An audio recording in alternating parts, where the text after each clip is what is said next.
Voilà, voici quelques problèmes de coefficients stoichiométriques, soit du cours, notre cours. Donc, problème numéro 7. Donc, il faut simplement lire le problème. Ce qu'on demande ici, on doit toujours, la première chose, écrire l'équation. Donc là, il dit la réaction entre oxyde de fer, fer 3 de quoi en fait Fe3, ben c'est Fe2O3. Pourquoi c'est Fe valence 3, O valence 2, on croise les deux, on obtient ça. Et qui va réagir avec H2O, qu'on obtient le hydroxyde de fer 3. Donc, le Fe, c'est valence 3. Le hydroxyde est valence 1. Donc, il faut en mettre 3 de celui-là. C'est la même chose. Pondéré, c'est x2 de fer. Et du coup, ben, on a maintenant le OK pour le fer. La H, il y en a 2. Il y en a 6. Ben, on met 3 H. Et le O, il y en a 3 et 3, ça fait 6. Bien. La quantité initiale de chaque, la lecture molaire, on a une mole, 3 moles. 3 moles. On obtient 2 moles. Les données ici, on a 20 grammes de l'oxyde de fer. On parle de quel oxyde, donc un seul oxyde. Et donc là, ici, on n'a rien. C'est qu'il faut convertir le 20 en mol. Donc là, vous allez diviser ça par la masse molaire. On obtient 125 moles. OK. Donc ça, initialement, on divise par la masse molaire. On obtient 125 moles. Et du coup, ben, ce qu'il vous demande ici, si on met ici 125 moles, et ce qu'il nous demande, il nous demande quoi? Quelle masse d'hydroxyde est-ce? Donc, on obtient ce qu'il donne ici. Il nous demande la masse là. Donc, la claire ici, clair. Si on a une mole, on obtient 2. Si on a 0,25, on va obtenir combien de moles? Ben, c'est x2. Donc là, c'est x2. Donc, c'est 0,25 moles. Maintenant, on a le mol, il demande la masse fois la masse molaire de tout ça, bien sûr, sans le 2. Donc, la masse molaire de tout ça, c'est 100, 100, 107. Donc là, vous allez obtenir 26,8 grammes. Ça va? Donc, ça, c'est initial et ça final. On obtient donc 26,8 grammes. L'autre problème 8. Les dioxydes de carbone, il est formé à partir de, l'effet de serre est formé à partir de carbone avec de l'air, bien sûr c'est O2. Donc là, on obtient CO2. Pour pondérer ça, elle est bien pondérée. Donc la lecture molaire, on a une mole. Avec une mole, on obtient une mole.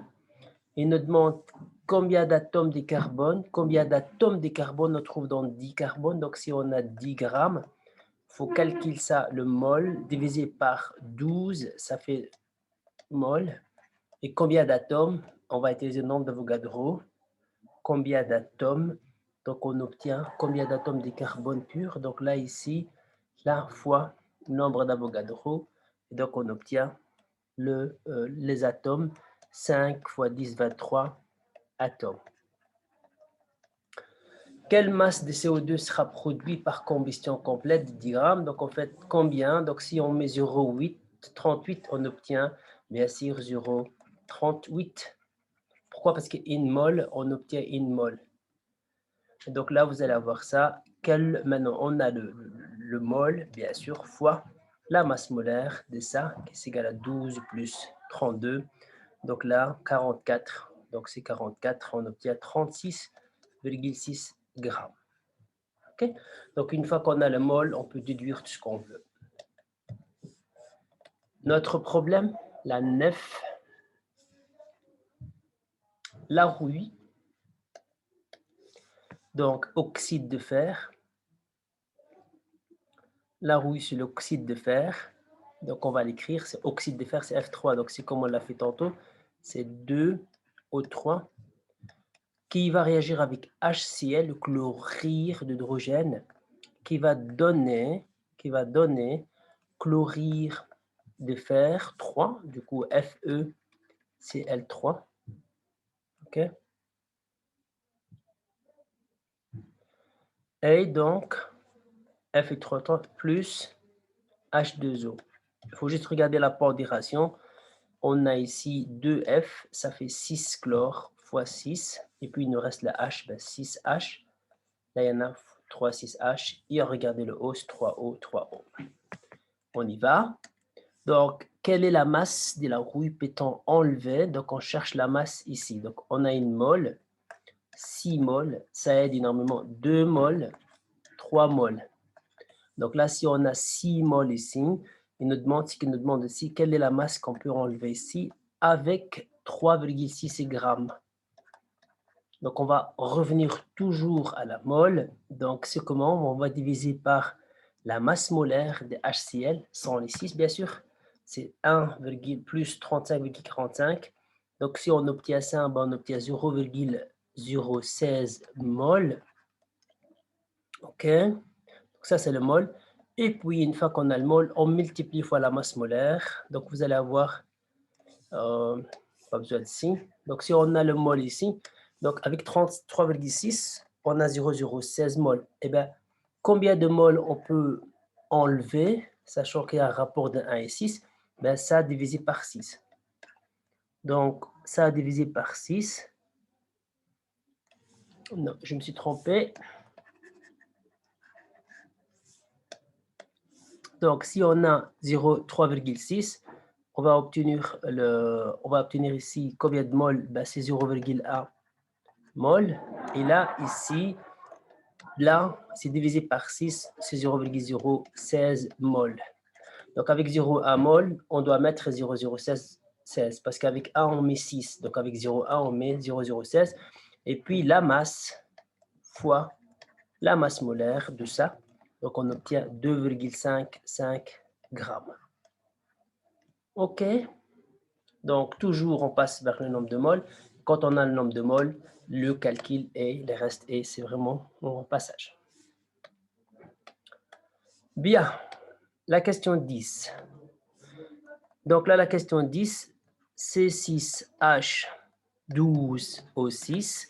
Les glycoses, c'est ça. Donc, si vous ne connaissez pas, on revient aux formules. Sinon, vous avez fait la photosynthèse l'année passée. Qui va réagir avec O2 et qui dit qu'on obtient la respiration cellulaire de CO2 plus H2O. C'est une équation vraiment à connaître parce que vous allez la voir plusieurs fois d'ici votre fin d'étude.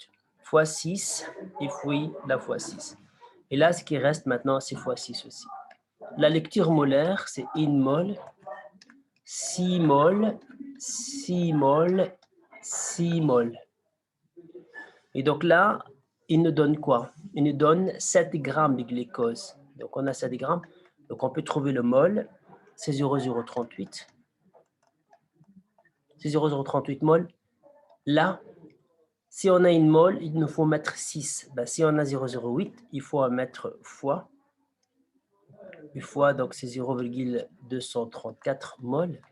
Ça va? Donc là, c'est fois 6.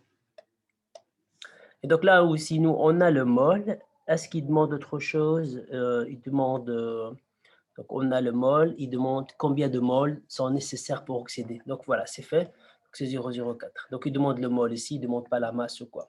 Donc, vous calculez le mol, vous respectez les coefficients et on peut passer d'un à l'autre. Donc là, il faut ça. Un chimiste prépare 250 de solution.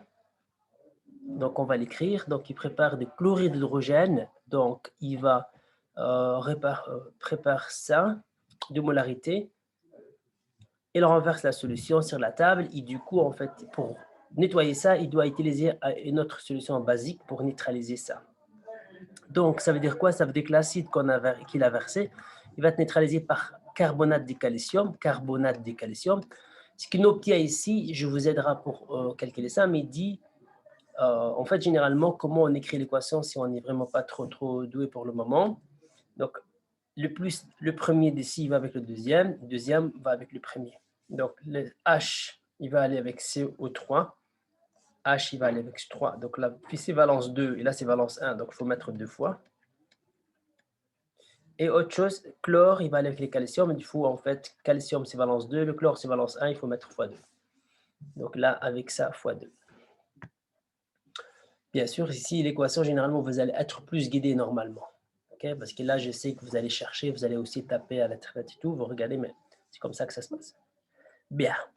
Donc, on a ici 2 moles, 1 mole, 1 mole, 1 mole. D'ailleurs, il dit, on observe en notre autre dégagement de CO2, quelle est la masse du carbone, quelles sont les différences inversées. Donc, là, il dit, on observe, ça vient d'où les gaz? Mais en fait, je vous donne ça pour info, mais on reviendra à ça vraiment pendant vraiment les prochaines années. Hein. Ça, c'est l'acide carbonique, il se décompose en CO2, H2O.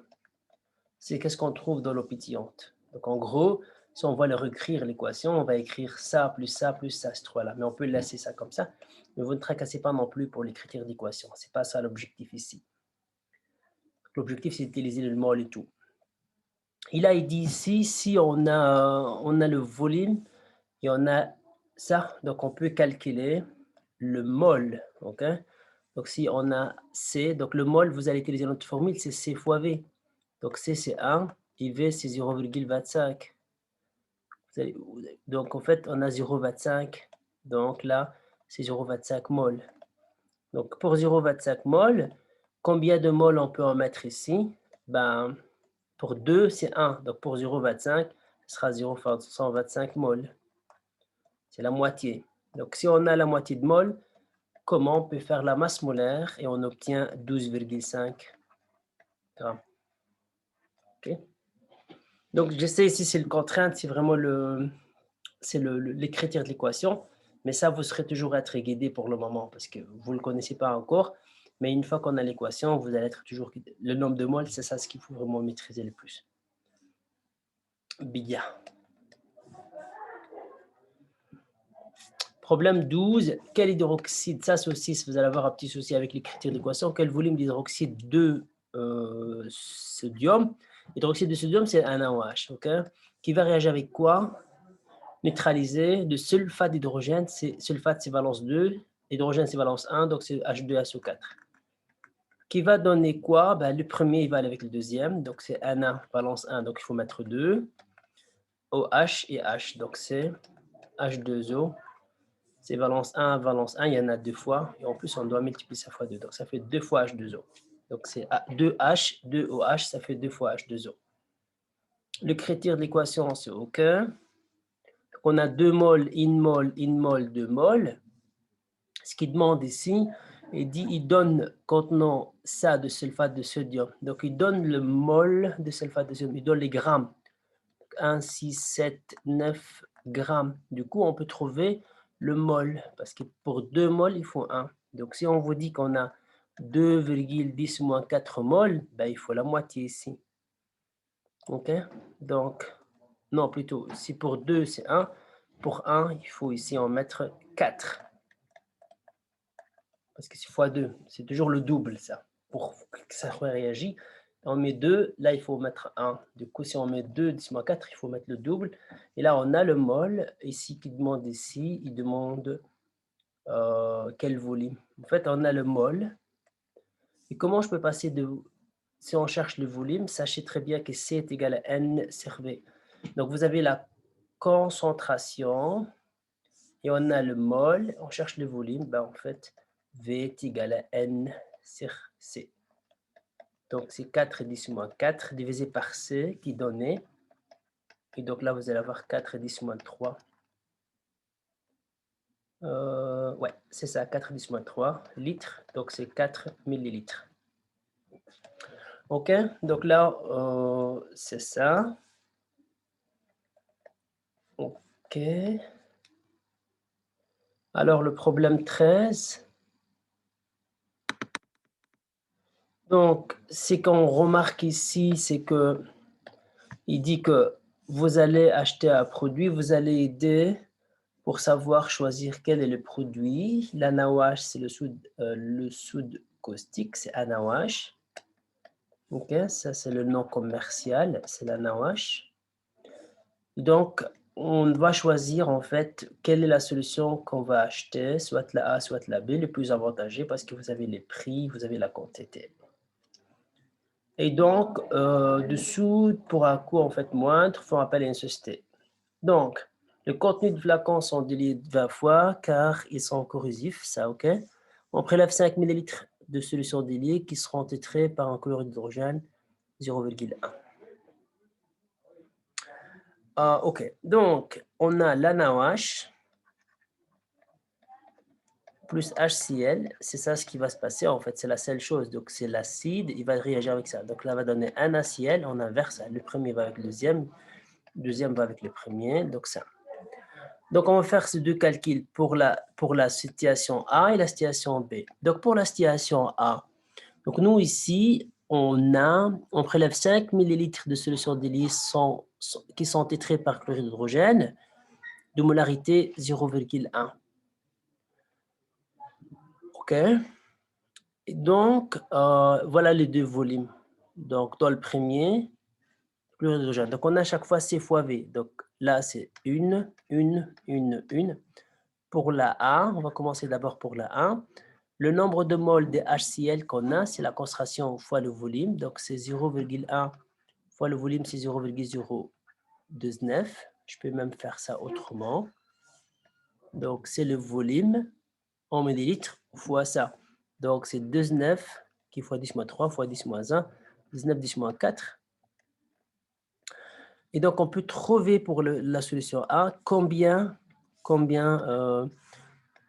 ça c'est le mol. Combien de mol ici? Donc, on a le mol 10-4. Donc, ça c'est le mol d'NaOH.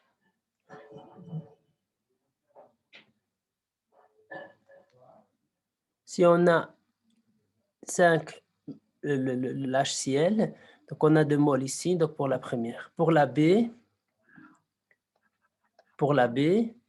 on a 26 fois 10 moins 4 moles.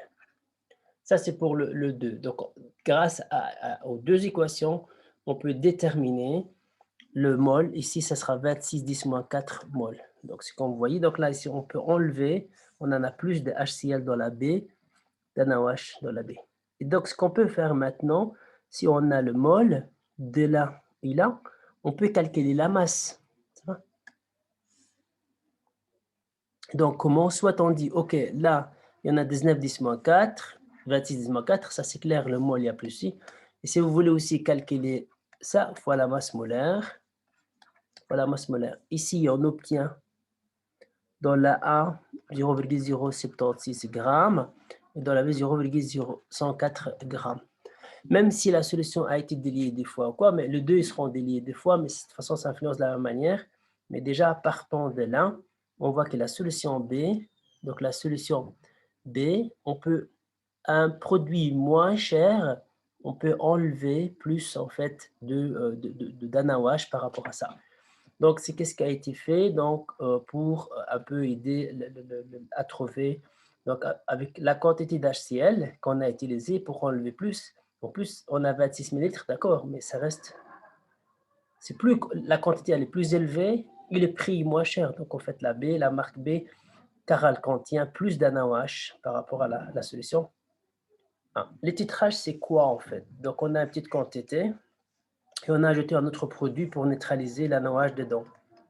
Donc là où on a dit ajouter plus, ça veut dire qu'on a plus d'NaOH ici. Donc on a plus d'NaOH parce qu'on a dit ajouter plus d'HCl. Et d'ailleurs, c'est moins cher, mais en même temps parce qu'il y a aussi plus d'NaOH dans la solution. OK, voilà.